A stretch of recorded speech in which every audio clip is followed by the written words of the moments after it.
Applicant AW3655CE. Please introduce yourself. To all employers in Hong Kong, my name is Maris Bacus, 36 years old from Philippines. I'm a single mother for 3 children, 15, 13, and 10 years old.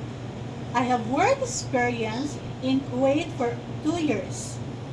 I serve 6 members of the family, 4 adults and 2 children, and have work experience in Saudi Arabia for 3 years.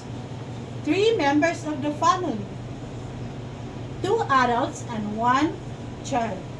You mentioned you worked as a domestic helper in Kuwait for 2 years and in Saudi Arabia for 3 years.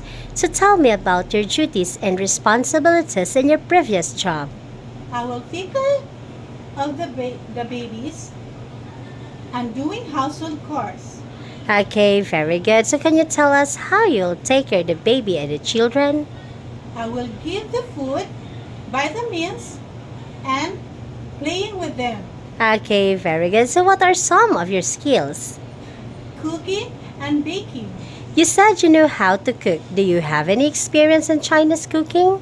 No, but I'm willing to learn how to cook Chinese food. Okay, very good. So what are the traits necessary to be a good domestic helper? As a hardworking, trustworthy, and respectful. Okay, nice to hear. So anything else you want to tell for your future employer? Ma'am and sir, please choose me as a house helper. I'm a hardworking, trustworthy, respectful, and treat your children as my own. Thank you and have a good day.